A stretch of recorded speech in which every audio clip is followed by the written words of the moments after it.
নির্বাচনের পথে আর সুষ্ঠু নির্বাচন হবে না, এককেন্দ্রিক নির্বাচন হবে। এবং ফেব্রুয়ারিতে ডেটের মধ্য দিয়ে ডক্টর মোহাম্মদ ইউনূস যে সিগন্যাল দিয়েছে প্রশাসনকে, পুলিশকে, যে বিএনপির সঙ্গে আমার কম্প্রোমাইজ হয়ে গেছে, আমি বিএনপির কাছে ক্ষমতা দিয়ে চলে যাব, যে কারণে আমাদের দালাল প্রশাসন, দালাল পুলিশ বিভাগ, ইভেন যারা কট্টর আওয়ামী লীগের ছিল, ব্লাড টেস্ট করে যাদের শেখ হাসিনা নিয়েছিল, তারা তো চাকরি বাঁচাবে। চাকরিজীবীদের তো একটা কালচার আছে, যখন তখন চেঞ্জ করে। আপনি জানেন এক অ্যাম্বাসেডর ছিল, মারা গেছে, আমি আর বলতে চাই না, আমার বাবার আবার বন্ধুও ছিল ইংলিশে ঢাকা অ্যাম্বাসেডর।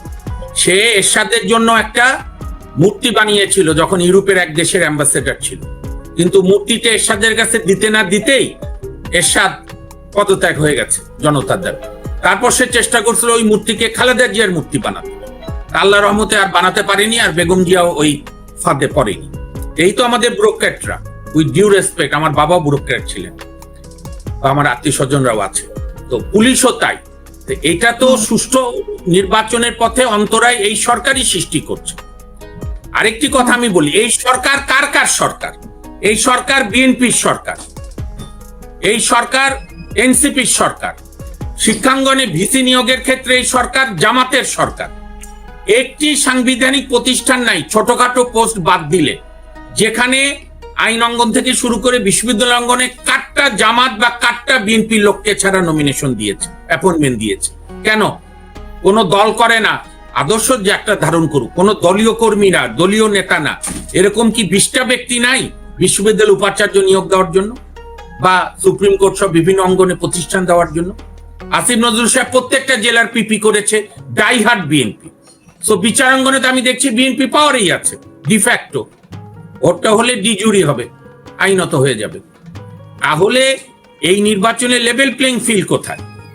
প্লাস এই নির্বাচনে গ্রহণযোগ্যতার প্রশ্ন তো উঠবে, কারণ একটা এই যে ব্রাক যেটা লাস্ট জরিপ করলো, সেখানে 48% মানুষ কোন ভোট কাকে দেবে বলতে রাজি হলো না।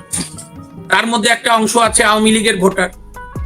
আমরা 91-তে যে আমার বড় ভাই হাসনাত কামিম ভাই এসছে, কামিম ভাই আরো ভালো বলতে পারবে, আমরা 90-এর গণভ্যুত্থানের পরে আমরা মনে করেছিলাম 5 দলীয় হাসানুর রহমান ইনু নেতৃত্বাধীন, রাশেদ খান মেহনতের 5 দল।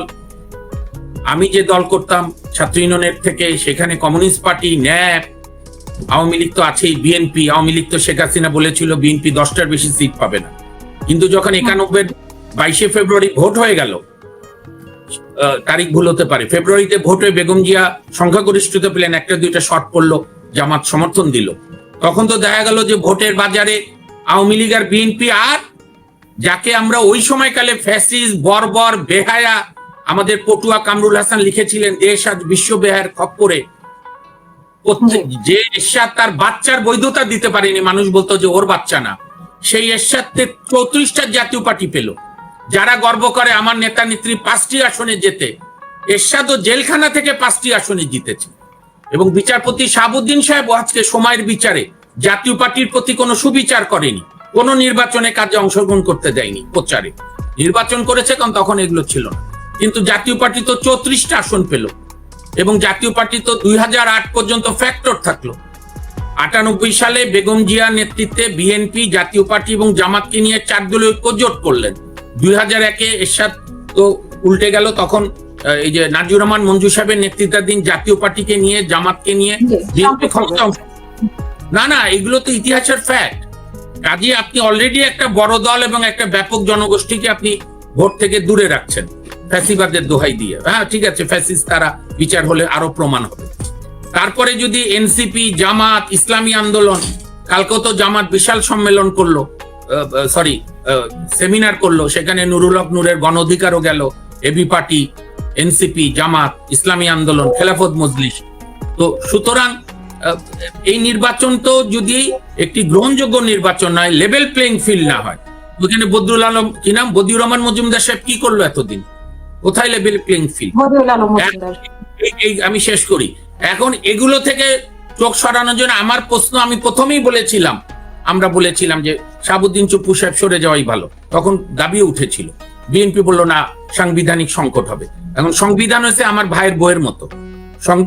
আমাদের প্রয়াত সাবেক সংসদ সদস্য সুরদিন সেনগুপ্ত বলতো যে রাজনীতিবিদদের সংবিধান প্রীতি বাড়ে ইলেকশনের সময়, আর পুত্রের পিতৃভক্তি বাড়ে বিবাহের সময়। না, আমাদের সংবিধানের আমরা সব দলই, সব ব্যক্তিরাই, আমরাও সবসময় আমার পক্ষে ইউজ করি। বিএনপি ওই সময় বললো না শাহাবুদ্দিন সাহেবকে সরালে সাংবিধানিক শূন্যতা। আরে যে দেশের প্রধানমন্ত্রী, মন্ত্রী, 300 এমপি পালিয়ে যায়, বাইতুল মোকরমের খতিব পালিয়ে যায়, প্রধান বিচারপতি পালিয়ে যায়, এমনকি আমাদের বারে সভাপতি সম্পাদক পালিয়ে যায়, সেখানে কি সাংবিধানিক সংকট আর শূন্যতা? কিন্তু আপনি এখন কি এটা ইস্যু? আর আমার মনে হয় যে আমরা একটু কারণ ভাই থেকে শুনে আসি। সাকিব ভাই হয়তো খেয়াল করতে পারেননি ব্যস্ততার মধ্যে, রাষ্ট্রপতি সরানোর ক্ষেত্রে অনুচ্ছেদ 106 কিছু করার নেই। 106 ভাষাটাই হচ্ছে, আমি এটা বলে শেষ করি, যদি কোনো সময় রাষ্ট্রপতির নিকট প্রতীয়মান হয়, কারণ এটা তথ্যটা ক্লিয়ার করা দরকার, অনেক সময় নাহলে কনফিউজড হবে মানুষ, আইনের এরূপ কোনো প্রশ্ন উত্থাপিত হয়েছে বা উত্থাপনের সম্ভাবনা দিয়েছে যেখানে জনগুরুত্বপূর্ণ, সেই সম্পর্কে সুপ্রিম কোর্টের মতামত গ্রহণের জন্য রাষ্ট্রপতি পাঠায় সুপ্রিম কোর্টের কাছে। এটাকে আমরা বলি অ্যাডভাইজারি জুরিসডিকশন বা উপদেশমূলক এখতিয়ার, যেটা এই দিয়ে 3-4বার হয়েছে। লাস্টেরটা নিয়ে অনেক প্রশ্ন আছে, এই যে 2025-এর 8ই আগস্ট না 7ই আগস্ট। তো সুতরাং আমার কাছে মনে হয় ইউনূস সাহেব তার মূল কর্মকাণ্ডে মনোযোগ দিক, এখনো সময় আছে। সব দলগুলো যারা আন্দোলন করেছে ফ্যাসিস্ট হাসিনার বিরুদ্ধে, সমস্ত দল, এই যে আমাদের কায়েম ভাইদের গণতন্ত্র মঞ্চ সহ, জোট সহ, সবার সঙ্গে বসে একটা সমঝোতায় পৌঁছা যে এইটুক সংস্কার আমি করতে চাই এবং নির্বাচনের একটা লেভেল প্লেইং ফিল্ড। এখন তো কেউ যদি দুষ্টু লোক এই প্রশ্ন করে, আমি শেষ করছি, যে আপনারা পাথর, সাদা পাথর রক্ষা করতে পারেন না এই ভোলাগঞ্জে, যেখানে এক বছর ধরে পাথর লুট হলো, আপনার অধীনে 300 আসনে নির্বাচন হবে কিভাবে? শেখ হাসিনা তো রাতের বেলা ডিসিএসপি গিয়ে ইউএনওসি করছে। এইখানে তো যে আসনে শক্তিশালী, আমি কোনো দল বলি না, সে 10টার সময় বলে দেবে ভোট হয়ে গেছে, আমি জিতে গেছি, আমি এখন ওত নেব। আমরা খুবই দুঃখজনক, এটা বলে আমি শেষ করি, এই 12 মাসে, এবং আমি অফেয়ারও যেটা বলছিলাম, আমার স্মরণে আছে, বঙ্গবন্ধুর সময় তো ইতিহাস থেকে পড়েছি, 111-এ তো আমি নিজে দেখেছি, প্রথম 3 মাস পর্যন্ত 111-এর সরকার যা বলতো জনগণ তাই শুনতো, এখন যে যাই বলুক। কিন্তু এই ইউনূস সাহেবের মতো এত সৌভাগ্য আর কোন সরকার হয়নি, যে অন্তত পক্ষে 6 মাস সমস্ত জনগণ, ফ্যাসিস্ট আওয়ামী লীগ বাদে সমস্ত জনগণ, সমস্ত রাজনৈতিক দল অন্ধের মতো, মানে পিতৃভক্ত পুত্র সন্তান কন্যার মতো সাপোর্ট দিয়ে গেছে। অনেক কিছু উনি করতে পারতেন, কেন করলেন না এটার উত্তর উনি দিতে পারতেন। অসংখ্য ধন্যবাদ। তো একটা অসম্মান নির্বাচন, তারা কিন্তু এটাই বোঝায় যে লন্ডনের সেজদা দিয়ে তারপরে নির্বাচনের ডেটটা ঠিক করা হয়েছে, এটাই তারা বুঝাতে চায়। সিজদা মানে কি? সিজদা আমরা আল্লাহকে ছাড়া তো কাউকে দেই না।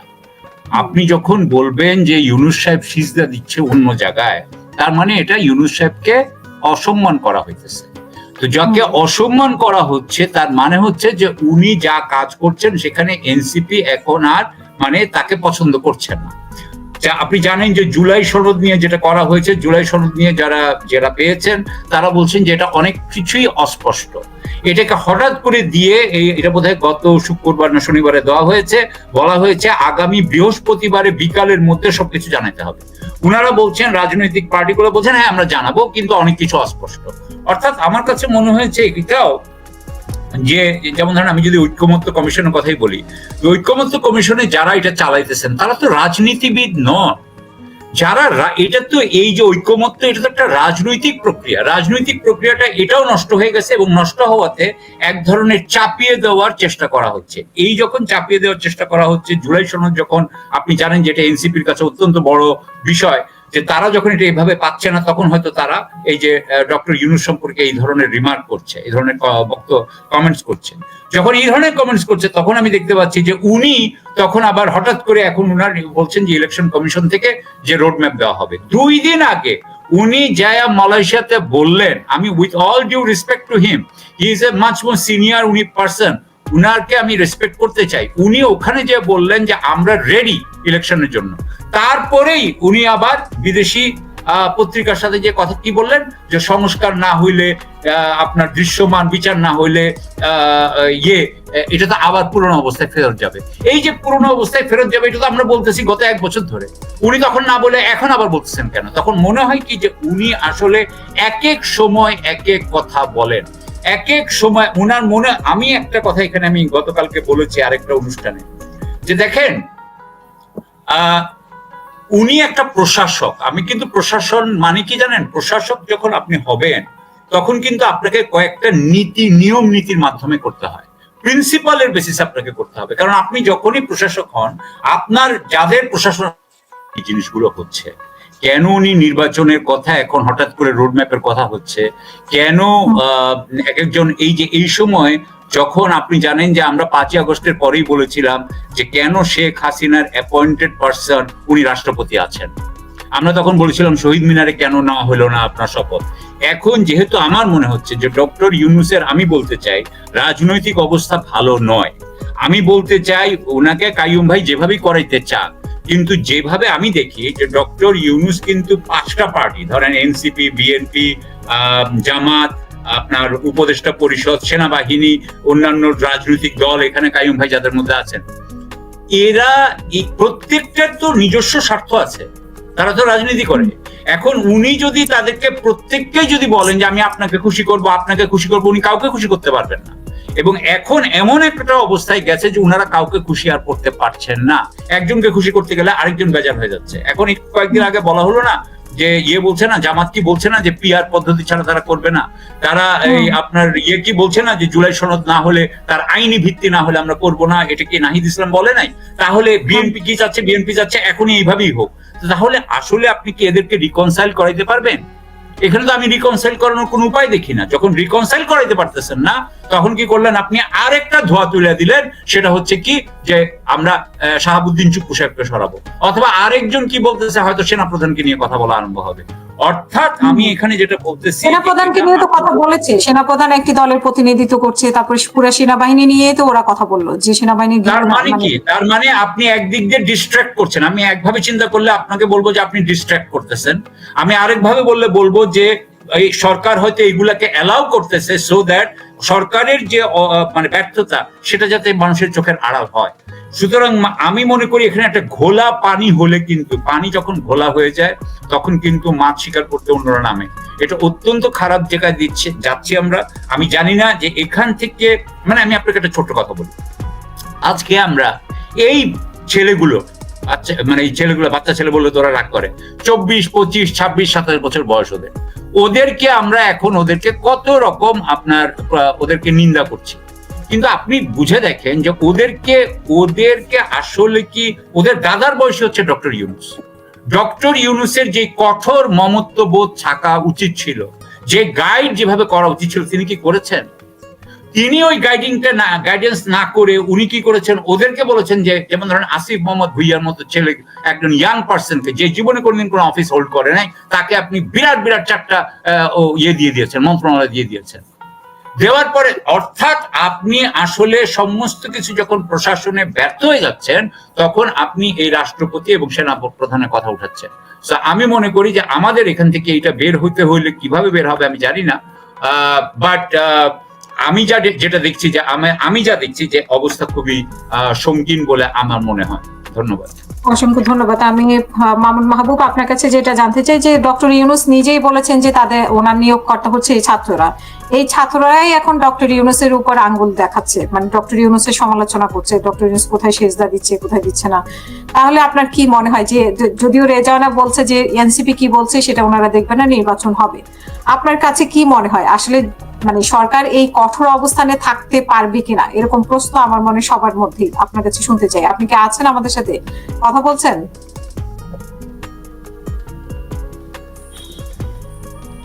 জি আপনি। প্রশ্নটা হলো যে সাকিব ভাইয়ের বক্তব্যের সঙ্গে আমি খুবই একমত। আমরাও কেন যেন সমস্ত সমালোচনা শুধুমাত্র এনসিপি কে নিয়ে করছি। আমাদের শ্রদ্ধেয় আমার সিনিয়র কলিগ হাসনাত কামিল ভাই নিশ্চয়ই আছেন। আমরা তো 5ই আগস্টের পর থেকেই প্রত্যেকটি রাজনৈতিক দল, কারণ একটা বিষয় পরিষ্কার করা দরকার যে এমন কোনো সরকার টিকতে পারবে না যে সরকারের কোনো সমালোচনা করা যাবে না, তাহলে তো আবার সেই ফ্যাসিবাদী ধারা হলো। এবং সরকারকে সহযোগিতাও করা যাবে যদি সরকার চায়।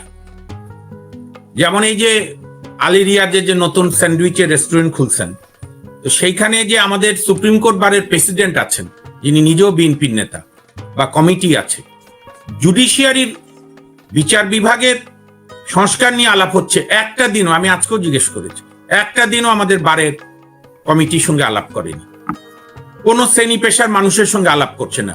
এটা বোধহয় একদিন এনসিপির সদস্য সচিব আক্তার সাহেব এই প্রশ্ন তুলেছিল। তো সরকার সহযোগিতা চাইলে তো সহযোগিতা করতে হবে, অবাস্তব কথা বলে তো লাভ নেই, যেচে যেচে গিয়ে তো আর চিঠি দেওয়া যায় না। তো সুতরাং আর এখানে শুধু এনসিপি সমালোচনা করলে হবে কেন? বিএনপি তো 7ই আগস্টে কোনো সরকারই আসেনি, তারা বিশাল জনসভা করে বলছে 3 মাসের মধ্যে নির্বাচন দেন। তারপরে ইউনূস সাহেব আসার পর বললো ডিসেম্বরের মধ্যে নির্বাচন দেন, বলল যে এই সরকারকে সরাতে আমাদের বেশিক্ষণ লাগবে না। তারপর যখন গত জুন মাসে বিএনপির ভারপ্রাপ্ত চেয়ারম্যানের সঙ্গে ইউনূস সাহেব আলাপ করলেন, আলাপ করে 5ই আগস্টে, এই বছরের 5ই আগস্ট আমাদের জনতার বিজয়ের প্রথম বর্ষপূর্তিতে ফেব্রুয়ারি নির্বাচনের কথা বললেন, একদম বিএনপির দাবি অনুযায়ী। তারপর থেকে তো বিএনপি সুবোধ বালকের মতো হয়ে গেছে। এখন যদি ইউনূস সাহেব বলে নির্বাচন আমি জুনে করব, নির্বাচনের কোনো বিকল্প আছে? মানে আমার কথা শেষ করতে দেন না, নির্বাচন তো অবশ্যই করতে হবে। আমি বলছি এখন যদি ইউনূস সাহেব বলে যে ইলেকশন এপ্রিলে করব, আমার সংস্কারে 3 মাস লাগে, আপনি দেখেন তো বিএনপি কি কি স্টেটমেন্ট দেয় এই সরকার সম্পর্কে। বিএনপি তো এই সরকারের 3 উপদেষ্টার পদত্যাগ চেয়েছিল। মানবিক করিডোর নিয়ে বিএনপিরা তো কত না বৈঠক করলো, কত আন্দোলনের কথা। কই ইলেকশনের শিডিউল বিএনপির পছন্দ হয়েছে, বিএনপি চুপ হয়ে গেছে। ইলেকশনের শিডিউল জামাত, এনসিপি, ইসলামী আন্দোলন, খেলাফত, এদের পছন্দ হয়নি, সাংবিধানিক ভিত্তি চায়, আইনগত ভিত্তি চায়। কালকে তো খুব জামাত একটা ভালো সেমিনারও করলো, অনেক তথ্য দিল। তো সুতরাং আপনি এখানে একা এনসিপি বা আমি একা বিএনপিকে দায়ী করব না, রাজনৈতিক দল তার নির্বাচনের দাবি চাইবেই। আমি আমার বড় ভাই সাকিব আলী সাহেবের সঙ্গে একমত, এই জন্যই উনি একজন বিদগ্ধ আমলা, এবং উনি তো আর এই সময় বিপ্লবী হননি, শেখ হাসিনার চোখে চোখ রেখে বিপ্লবী হয়েছে। কারণ এখন আবার বহু বিপ্লবী হচ্ছে এই সময়কালে, 5ই আগস্টের পরে বিপ্লবী। আমরাও যেরকম শেখ হাসিনার চোখে চোখ রেখে বলেছি, তদানীন্তন অ্যাটর্নি জেনারেলদের বলেছি আপনারা বিচার বিভাগ শেষ করছেন, প্রধান বিচারপতিকে বলেছি, যার জন্য আমি ব্যক্তিগতভাবে কন্টেম্পটের শিকার হয়েছি, আরো অনেক আইনজীবীর সঙ্গে। তো সুতরাং অন্যায় হলে আমরা কথা বলবো, এর কোনো দ্বিমত নাই। এতে কোনো ওই গান গেলে হবে না যে এখানে সবাই মিলে বসুক। ইউনূস সাহেবের তো এখন প্রথম কাজ হবে সমস্ত গণতন্ত্রে বিশ্বাসী রাজনৈতিক দল জোটের সঙ্গে একা হোক, ঐক্যবদ্ধভাবে হোক, বা ইন্টার পার্টি ডিসকাশন করে হোক, যে আগে একটা জায়গায় পৌঁছানো যে আপনারা নির্বাচনের ব্যাপারে একটা পজিটিভ হন। আপনি যদি মনে করেন ওর ভোট 500 আছে, ওর ভোট 5 লাখ, কেউ আসুক না আসুক, তাহলে তো নির্বাচন হবে না।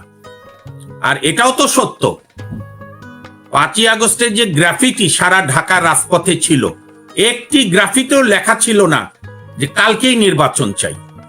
ছিল রাষ্ট্র সংস্কার এবং রাষ্ট্র মেরামত, কোনো রাজনৈতিক দল আগে বলেনি। আমি চ্যালেঞ্জ দিয়ে বলছি, 2018 সালে যখন আওয়ামী লীগের আরেক মাফিয়া মন্ত্রী, শ্রমিক রাজনীতির নাম করে একটা মাফিয়া ডন শাহজাহান খান যখন বলল যে ড্রাইভারের শিক্ষিত হওয়া লাগবে না, গরু ছাগল চিনতে পারলেই হলো, তখন যখন আমাদের কলেজের এক পড়ুয়াকে হত্যা করলো এক অসভ্য ড্রাইভার, তারপর যে আমাদের ছেলেমেয়েরা, তখনকার ছেলেমেয়েরা, এখন তো যুবক হয়েছে, তারা আন্দোলন করলো, সেই বাচ্চা ছেলেমেয়েরাই প্রথম রাস্তায় লিখলো। আমি নিজের সাক্ষী দেখেছি, আমাদের সবার গাড়ি থামিয়েছে, আঙ্কেল কাগজ দেখান আপনার গাড়ি মানে আপ টু ডেট আছে কিনা, বিভিন্ন ডকুমেন্ট।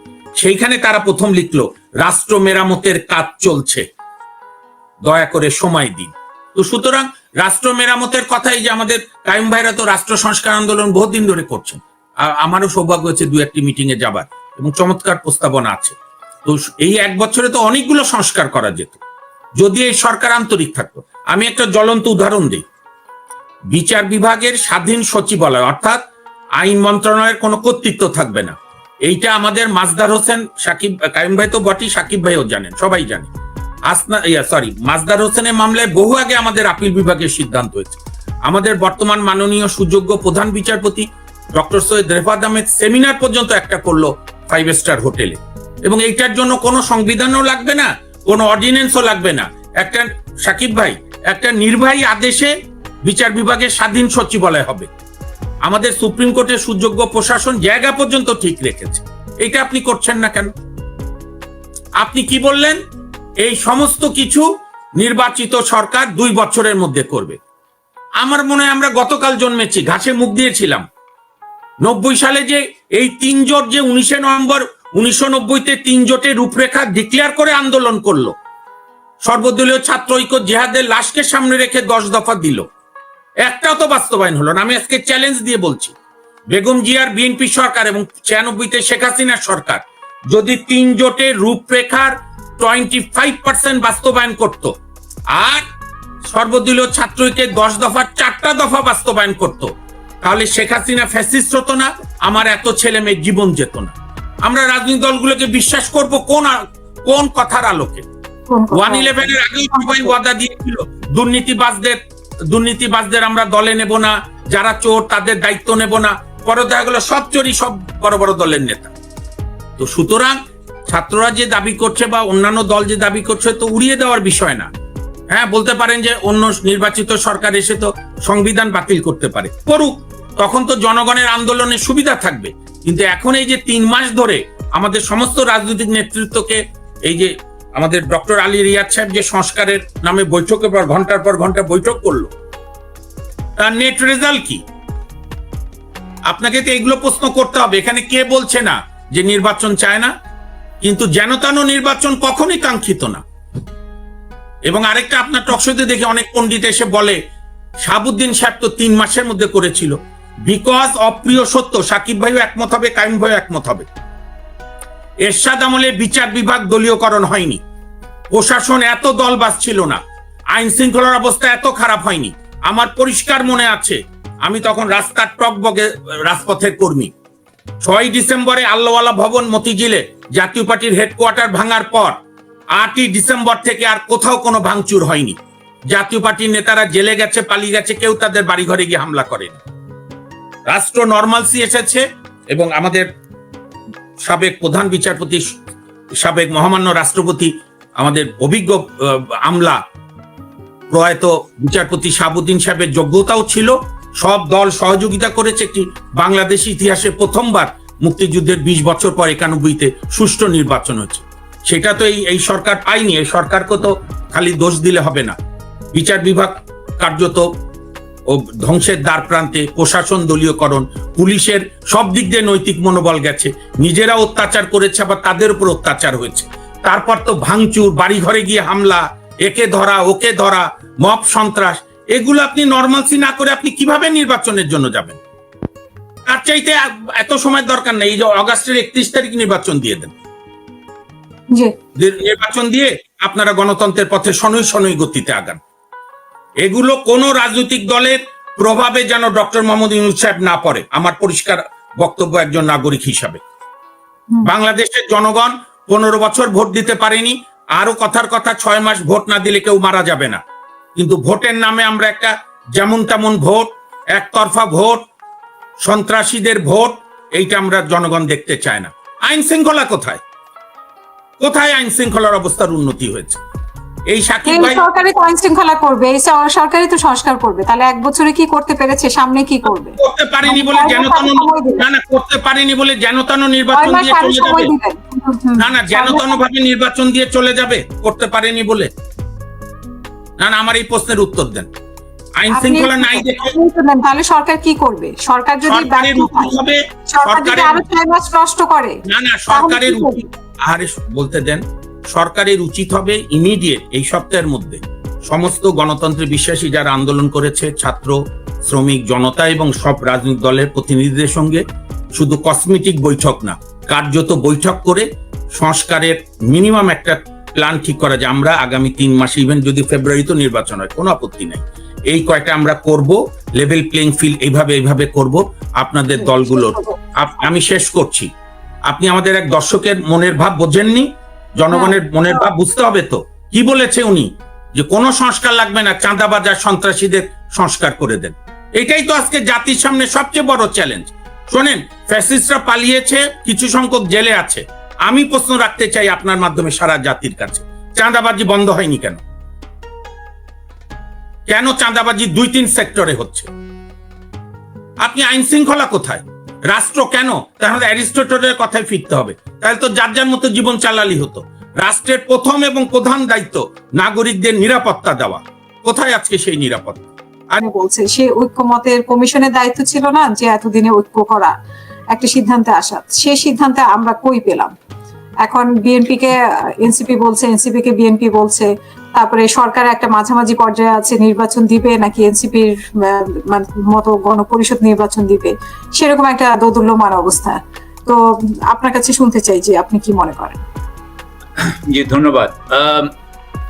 আমার কাছে মনে হয়েছে, আমি অনেককে জিজ্ঞাসা করেছি যারা এর আগেও আপনার বোধহয় অনুষ্ঠানে বলেছি কিনা জানি না, কিন্তু আমি অনেককে জিজ্ঞাসা করেছি যারা অন্যান্য ব্যবসায়িক ক্ষেত্রে ধরেন অন্যান্য কোম্পানি চালায় বা অন্য অর্গানাইজেশনের হেড, এরকম অনেকে যারা অনেক বছর ধরে ধরেন দায়িত্বশীল পজিশনে, তাদেরকে জিজ্ঞাসা করেছি যে তোমাদেরকে বা আপনাদেরকে যদি বলা হতো যে আপনাদের সংগঠন বা অর্গানাইজেশন বা প্রতিষ্ঠানে সংস্কার করতে হবে, তাহলে কি আপনারা 400টা প্রস্তাব নিয়ে শুরু করতেন? তারা সবাই আমাকে এক ইয়েতে বলেছে, এক স্বরে তারা বলেছে কখনোই করতাম না। সাধারণত যারা দায়িত্বে থাকে তারা 2, 3, 4, 5টার বেশি কিছু কাজ করে না। আপনি যদি চিন্তা করে দেখেন বড় দাগে আমাদের কয়েকটা জিনিস করা খুবই দরকার। একটা হচ্ছে আমাদের বিচার বিভাগের স্বাধীনতা, এটা হচ্ছে নাম্বার 1। সাকিব ভাই আপনার কাছে মার্জনা চেয়ে নিচ্ছি। না প্লিজ। হ্যাঁ, আপনি আমার শ্রদ্ধেয়। না প্লিজ। হ্যাঁ, বিচার বিভাগের সংস্কার, কোনো সাংবিধানিক কাঠামো লাগবে না। আর প্রশাসন আর পুলিশকে নতুন এএসপি, কিছু স্পেশাল বিসিএস এবং নতুন পুলিশ কনস্টেবল, নিউ ব্লাড, এটা পেনিট্রেশন করলেই বহু কাজ আগায় যেত। Thank you. Absolutely true. এবং আমি এর মধ্যে সাথে সাথে বলতে চাচ্ছিলাম যে হুইসেল ব্লোয়ার একটা অ্যাক্ট হইতো। ধরেন যে আমাদের একটা যদি সিস্টেম করা যেত যে ভবিষ্যতেও কোনো সরকারের বিরুদ্ধে কোনো আমলা যদি তার অন্যায় আদেশ যাতে মানতে না হয়, তার জন্য এক ধরনের একটা ন্যূনতম নিরাপত্তা তাকে দেওয়া দরকার। এই জিনিসটা কিন্তু উনারা আপনার অধ্যাদেশ করেও করতে পারতেন, যেটা পরবর্তী সরকার এসে আইনে করবে, কিন্তু সেটা উনারা না করে। এবং এর সাথে আরেকটা জিনিস আমার কাছে খুবই ইম্পর্টেন্ট মনে হয়, সেটা হচ্ছে যে বাংলাদেশের সবচেয়ে বড় ইস্যু, যেটা একটু আগে মামুন ভাই বললেন, সেটা হচ্ছে যে দুর্নীতি। আমাদের চারিদিকে যে দুর্নীতি আছে, যে জনগণ যখন ব্যুরোক্রেসির সামনে যায়, যখন সরকারকে সে কেমনে পায়, সরকারকে সে পায় হচ্ছে আমলাতন্ত্রের মাঝে মাঝে স্থানীয় সরকার বলেন, পুলিশ বলেন, এই তো। এবং এখানে যখন তারা দেখে যে চরম দুর্নীতি হচ্ছে। কিছুদিন আগেও ফখরুল ইসলাম আলমগীর সাহেব বললেন যে যেখানে আগে 1 লাখ টাকা লাগতো সেখানে এখানে 5 লাখ টাকা লাগতো। এই যে দুর্নীতি আমাদের দেশে কি করা হয়েছে, যেহেতু দুর্নীতি যাতে ফাইট না করা হয়, সেজন্য দুদক নামের একটা প্রতিষ্ঠান বানানো হয়েছে। বলা হয়েছে দুদক ছাড়া আর কেউ এই দুর্নীতি নিয়ে কাজ করতে পারবে না। আসলে আমি মনে করি এটা অন্যদেরকেও এই দুর্নীতির বিরুদ্ধে আপনার নিয়োজিত করা উচিত ছিল। তাহলে এই যে 3-4টা জিনিস হলেই কিন্তু আমাদের সবকিছু সলভ হতো। তা না করে উনারা কি বললেন, উনারা বললেন যে একটা দলীয় প্রধানমন্ত্রী হইতে পারবে না, প্রধানমন্ত্রী 2বারের বেশি হইতে পারবে না। আমি এটা বারবার বলি যে মাহাথির মোহাম্মদ তো অনেকবার হয়েছে, উনার সময় তো তাতে কি কোনো ক্ষতি হয়েছে? লি কুয়ান ইউ তো অনেকবার হয়েছে, তাতে কি কোনো ক্ষতি হয়েছে? আসলে তো বিষয়টা প্রধানমন্ত্রী কয়বার থাকবেন এমন কথা নয়। পার্লামেন্টারি সিস্টেমে আসলে আপনি প্রধানমন্ত্রীর এই যে কয়বার থাকবে, এটা কোনো নিষেধ বা কোনো রেস্ট্রিকশন পৃথিবীর কোথাও নাই। এখন উনারা এইসব কথা করতে যাচ্ছে, তখনই মনে হয়েছিল। তাছাড়াও আপনার মনে আছে যে ওনারা যে 6টা কমিশন করেছিল, সেই 6টা কমিশনের মধ্যে অনেক কমিশনের আপনার সুপারিশ তারা গ্রাহ্যেই আনে নাই। হ্যাঁ, পুলিশের বা তারা গ্রাহ্যেই আনে নাই। বিভাগের সংস্কারের রিপোর্ট হওয়ার পরও কোনো আলোচনাই নাই, কোনো আলোচনা নাই। তার মানে তাহলে আপনারা করলেন কেন এই কমিশনগুলো? তার মানে হচ্ছে যে আমি এভাবে দেখবো যে আপনারা কি আসলে এটা সময় ক্ষেপণ করতে চেয়েছিলেন, নাকি আপনারা আসলে ইউ হ্যাভ টেকেন মোর দেন আপনি যেটা গিলতে পারবেন না সেটা কেন আপনি মুখে আনলেন, এবং এখন আপনি যখন পারছেন না তখন আপনি একজনের উপরে চাপিয়ে দিতে চাচ্ছেন। তো আমার কাছে মনে হয়েছে যে আরেকটা জিনিস আমি বলতে চাই যে এই যে সময় ক্ষেপণ, তাহলে আপনি পরের কথায় আসেন। সময় ক্ষেপণ আপনার উদ্দেশ্য কি? সময় ক্ষেপণ কেন করেন আপনি? তার মানে কি আপনি অনেকদিন ধরে এখানে থাকতে চান? কেন আপনি এখানে থাকতে চান? সেটা কি আপনার ওই যে আমরা আগে বলতাম, এখন আর বলি না, কিন্তু তখন বলতাম কি আরাকানে কি এখানে করিডোর দেওয়ার জন্য আপনি থাকতে চান? সেটা কি আপনার আমেরিকার সাথে কোনো আপনার কি দেওয়া নেওয়ার প্রশ্ন আছে?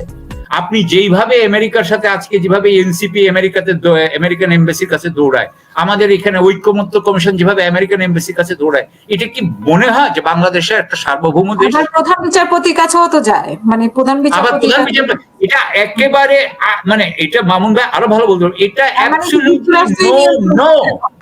Absolutely no. সেটা কেন হচ্ছে? আমরা কি আগে ভারতের অধীন ছিলাম, এখন আমরা যুক্তরাষ্ট্রের অধীন হয়ে গেছি ভাই? সো আমি বলবো যে এই সরকারের অনেক কিছুর আপনার করার দরকার। কি বলবো, তাদের আপনার জবাবদিহিতা করা উচিত ছিল। তারা তো কোনো ব্যাপারে জবাবদিহিতা করছে না।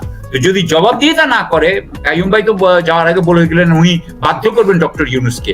একটা কথা কি জানেন, ঘোড়াকে পানির কাছে আনানো যায়, কিন্তু ঘোড়াকে তো পানি খাওয়ানো যায় না। উনি যদি করতে না পারেন তো উনি চলে যাক, উনি করতে না পারলে চলে যাক, আরেকজন আসুক।